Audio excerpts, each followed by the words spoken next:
Hello everybody, Hito here and welcome back to another Infinity Nikki video. Infinity Nikki just updated us with an optimization preview for version 1.5 and it has a lot of cool things in store for us. A few of them talked about before and a few of them brand new. Before we jump into the video, it would mean a lot if you left a like and a comment under the video and subscribe to my YouTube channel for more Infinity Nikki content. Now let's jump into the video. This newsletter is again just a preview, so this is just a little portion of what we can expect in version 1.5. Again, we will get a trailer sometime next week, considering that this version ends on the 28th. So we will probably get a 1.5 trailer around the 26th. Now, the first thing this newsletter shares is camera optimizations, because we always gotta have those and I love to see them. And this time we get enhanced photography experiences. Version 1.5 will introduce the vertical photo mode for PS5 and PC platforms. As far as I remember, this has been teased before and it was meant to roll out for mobile devices, but they do mention here that due to the wide range of models that exist for mobile, this feature will be released once it is fully polished for most devices. I'm kind of surprised by this because I am very sure that when they first teased this, it was meant to be a mobile only feature, and now the other two platforms are getting it ahead, which is kind of funny, but also I feel kind of bad for the mobile players. We will also be able to save and share up to 20 custom photo settings. This has also been a feature that has been teased in the past as far as I remember. And with this feature, we can preserve our favorite configurations and then just pick them for a picture that we want to take and also share them with our friends. It is definitely nice because I have a default of my own that I just don't ever get rid of, and I do, in the case I accidentally do, have the settings written down because I just always use the same ones for my videos and most of my pictures. On top of that, they will also be making adjustments about the limited composition options that are due to Nikki's fixed poses. After version 1.5, we will be able to have a free movement mode, which will enable Nikki to move freely during photo shoots, which will kind of work like in Animal Crossing. If you guys have played New Horizons,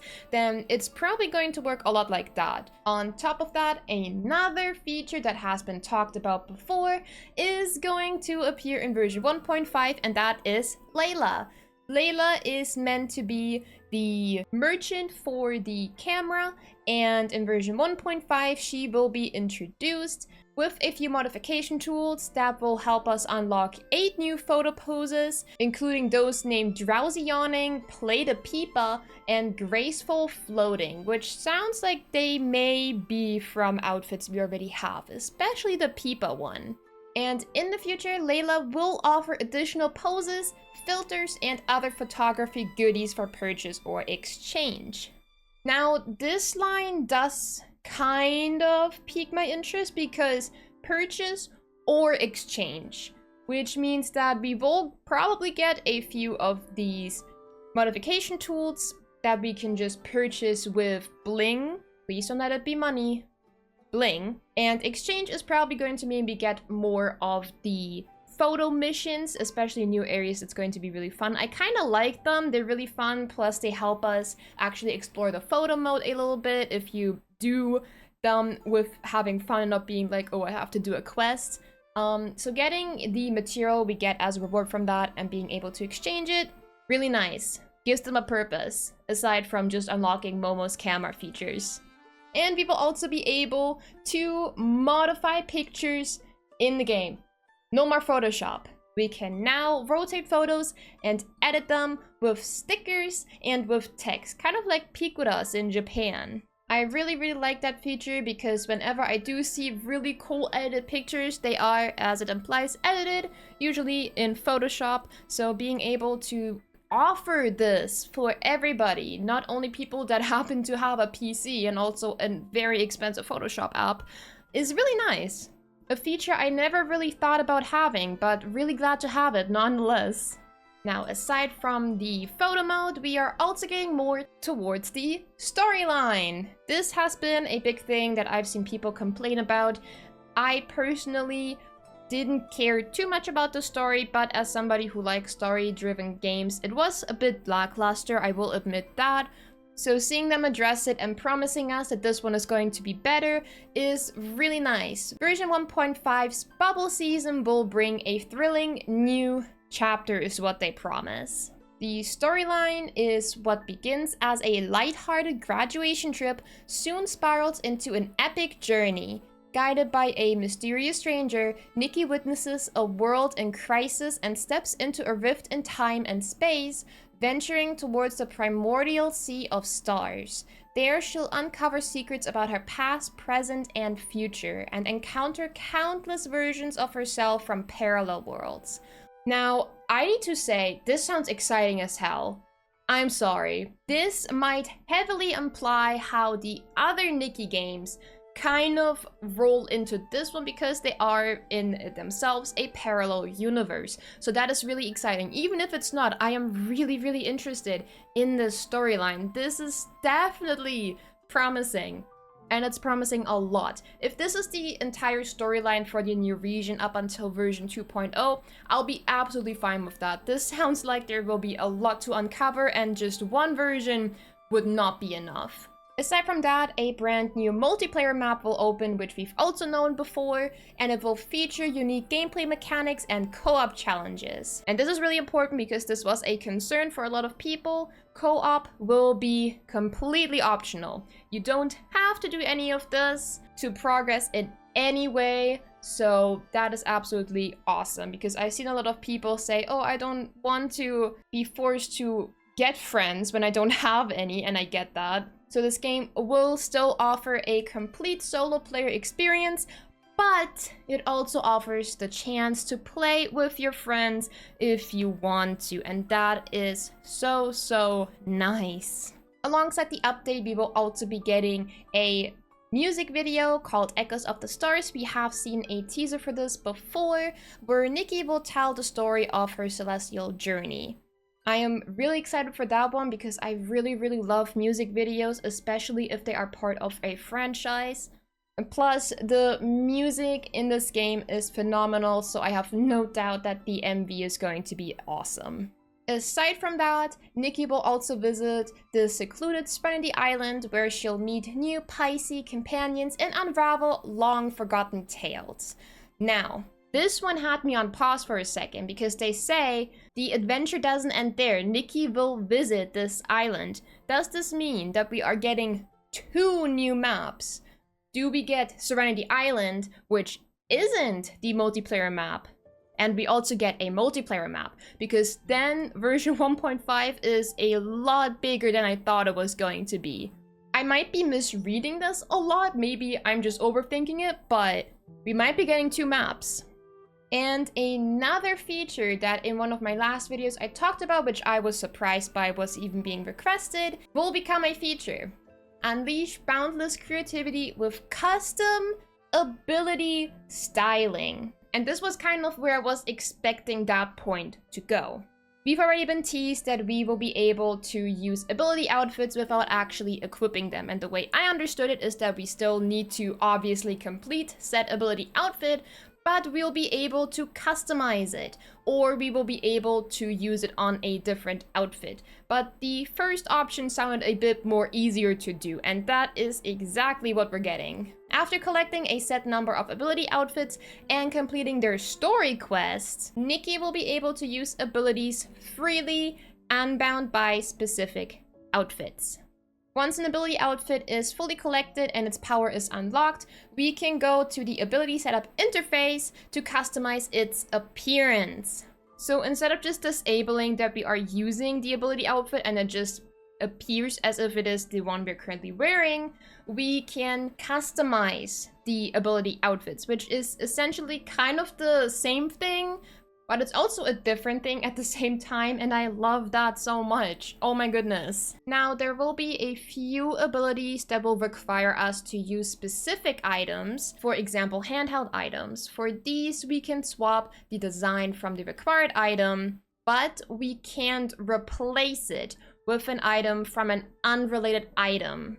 They are giving a really good example here with trying to choose a different style for the cleaning brush for the default of the animal grooming ability. We will not be able to put on the scissors from the animal grooming tailor outfit, the fishing rod, or the bug catching nets, which obviously makes sense.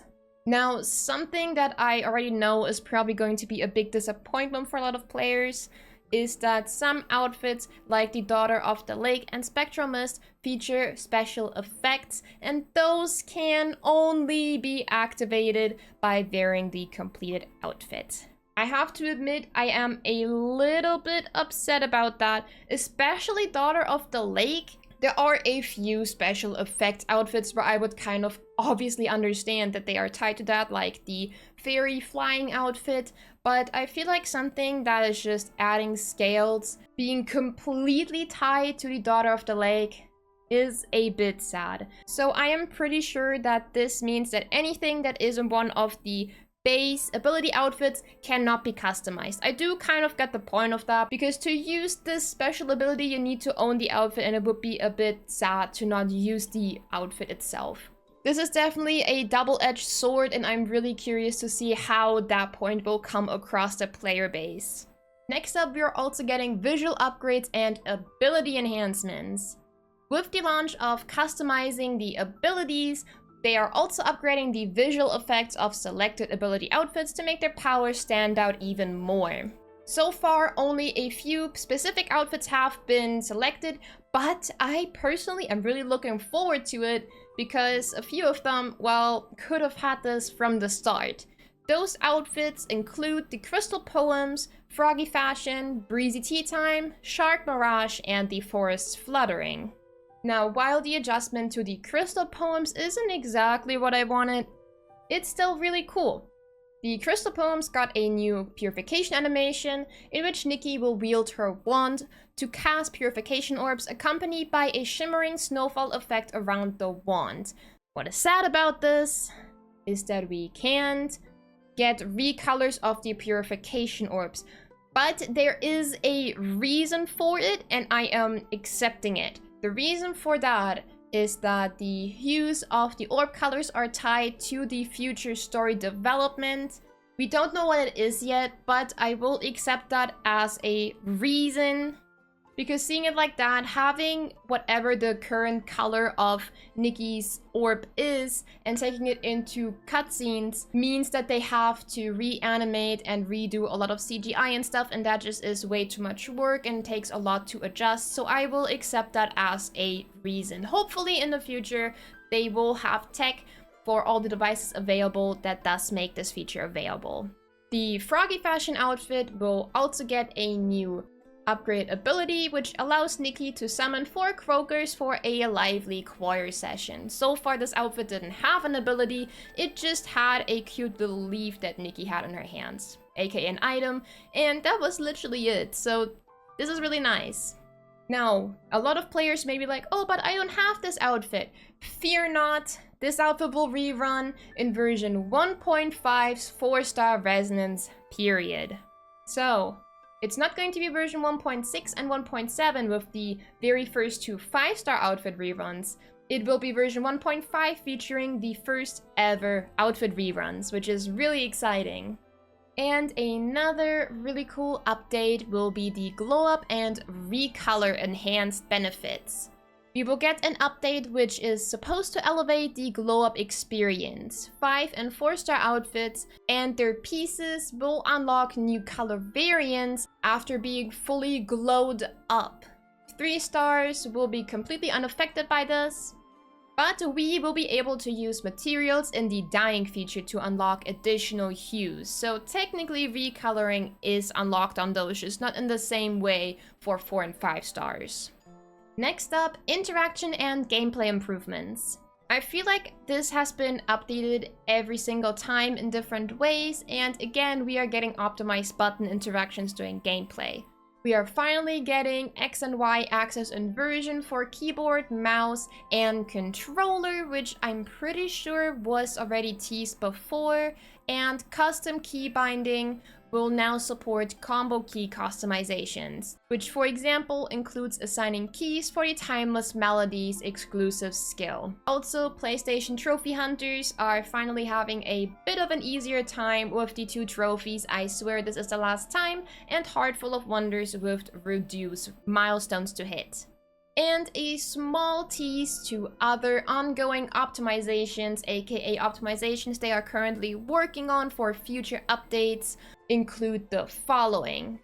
An album sorting fix in which the display order issue that we're having a Momo's album will be resolved. This will happen in version 1.5.